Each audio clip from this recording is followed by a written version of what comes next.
to save life and properties kahit saan man, kahit sino man, kahit anong paraan. Ay isinasabuhay ng mga bumbero ang mga mandato sa pagsalba sa buhay at ari-arian ng bawat isa. Sa paglipas ng panahon, sa pag-usbong ng mga bagay at pagbabagong dala ng kasalukuyan, kasama ang BFP BARM na naglilingkod saan man abutin ng sinumpaang tungkulin. Sa araw na ito, alalahanin at bigyang parangal natin ang mga bukod-tanging serbisyo at tagumpay na natamo ng mga kawani at maging ng iba't ibang stasyon ng BFP BARM. Sa temang kilalanin at ipagbunyi, bumberong katangi-tangi.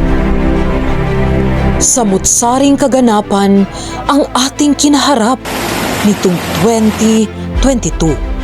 Pinaghalong mabuti, masama, biyaya, sakuna, tagumpay at trahedya ang nalagpasan natin. Upang lumawak pa ang mga mapagsisilbihang lugar, ang BFP BARM ay nagkaloob ng bagong 5 fire truck. Bilang sa mga nabigyang stasyon ay ang Marawi City Fire Station, Balabagan Fire Station, Maluso Fire Station, Lamitan Fire Station at Tuburan Fire Station.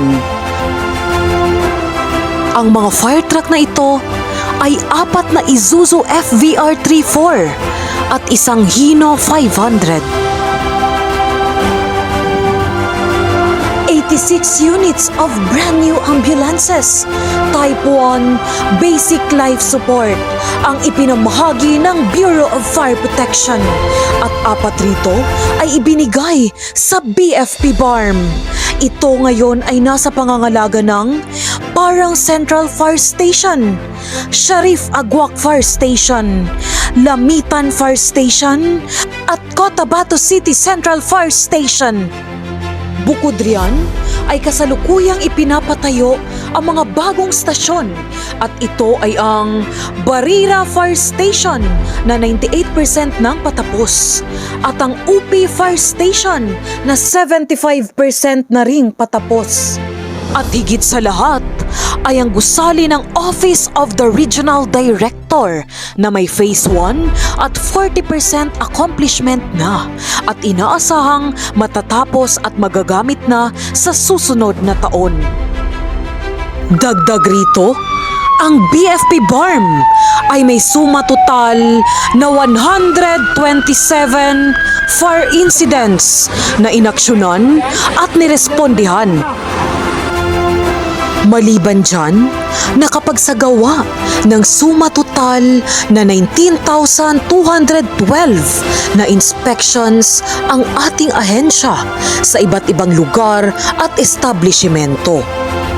Una dyan ay ang BPLO o Business Permit Licensing Office Establishments na may total of 15,353. Sumunod naman ang government establishments na may total of 2,313. At ang huli ay ang private-owned establishments na may total of 1,546. Ang mga datos na ito ay as of 3rd quarter of the year 2022. At para naman sa Fire Code Fees Collection, ang BFP BARM ay nakakalap ng halagang 13,157,604.21 centavos. Ang impormasyong ito ay as of October ng taong 2022. Sa kabilang dako, dagdag puwersa at lakas sa ating ahensya ang 80 newly absorbed Fire Officer 1 ng Lahib Talas Class 2022-01. Kasama ng 9 newly promoted personnel ay sabay-sabay na nanumpa sa naganap na simultaneous oath-taking ceremony noong July 1, 2022 sa Notre Dame Village National High School at nakapagtapos naman sila ng kanilang Fire Orientation Recruit Course noong August 23, 2022 sa Nuro OP Central Elementary School. Sa taong ding ito, may 42 non-commissioned officers ang nakapagtapos ng Fire Junior Leadership Course o FJLC. Ginanap ang kanilang graduation via Zoom noong October 19, 2022. Samantala, mayroong 46 graduates ang Fire Investigation Course o FIC na may bilang na 45 non-commissioned officers at 1 commissioned officer noong October 20, 2022 sa St. Joseph Retreat House. At kamakailan lamang ay matagumpay na nakapagtapos ang 32 graduates ng BFP BARM ng kanilang Fire Basic Recruitment Course o FBRC ng Padasigan Class 2022-04 sa New Carmen Boy Scout Camp, Takurong, Sultan Kudarat noong December 9, 2022.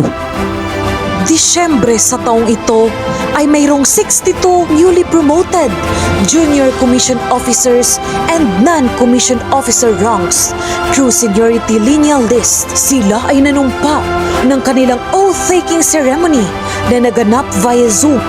Matagumpay ring nakapagtapos ang Fire Officers Advanced Course o FOAC ng Madasigon Class 2022-01.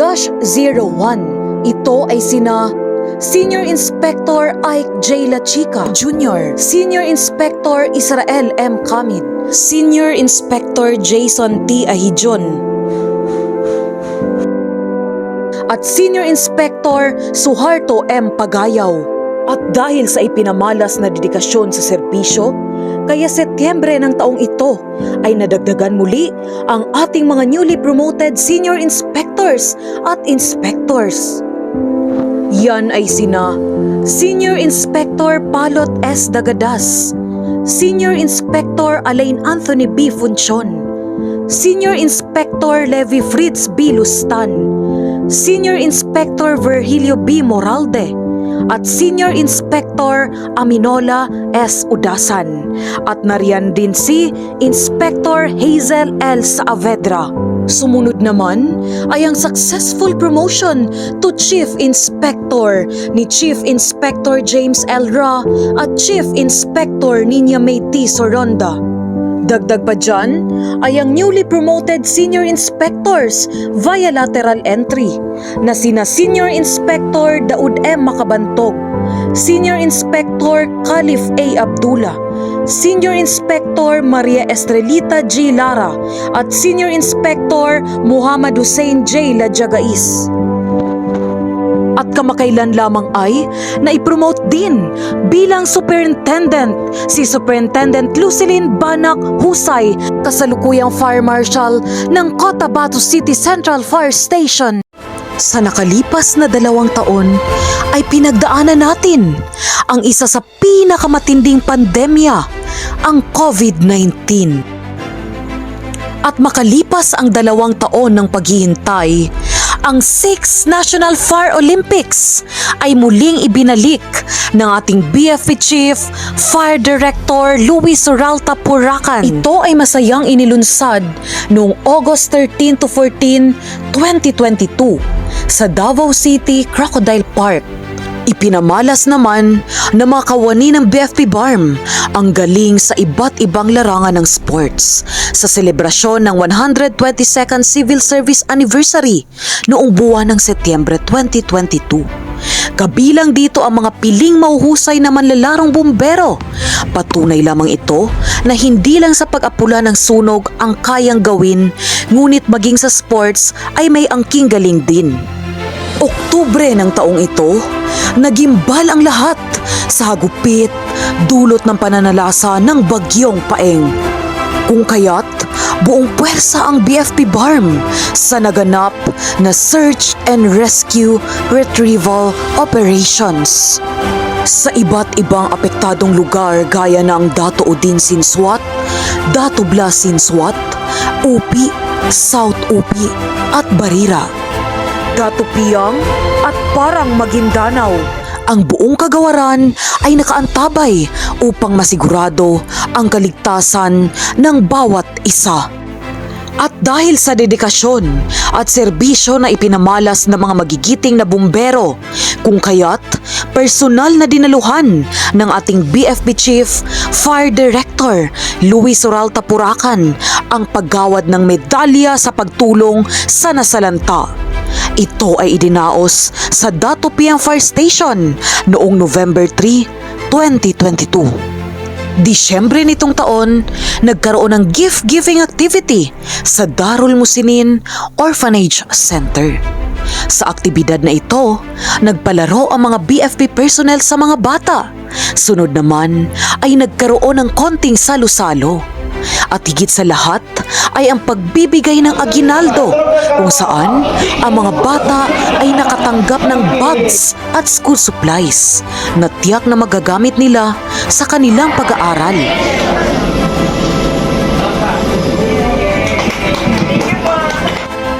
At kamakailan lamang, lubos na nagagalak at nagpapasalamat ang mahuhusay at talentadong banda ng BFP BARM, ang Firestorm Band. Sapagkat pinagkalooban sila ng ating buting Regional Director, Chief Superintendent Jerry C. Lamanero DSC ng bagong band set upang linangin pa ang kanilang talento at paghandaan ang mga susunod pang patimpalak upang itayo ang bandera sa musika ng BFP BARM. Ang lahat ng ito ay ating nakamit at nalagpasan sa tulong, gabay at suporta ng ating butihing Regional Director, Chief Superintendent Jerry C. Lamanero, DSC. Malayo na ang narating ng Bureau of Fire Protection BARM at makakaasa kayong sa mga susunod na taon ay mas madadagdagan pa ang pagpapalaganap natin ng ating mga sinumpaang tungkulin. At patuloy nating paparangalan, kikilanin ang katatagan ng bawat isa. Ngayong 49th Fire Recognition Day na may temang kilalanin at ipagbunyi bumberong katangi-tangi. At ito ang BFP BARM, keeps you and your family away from harm.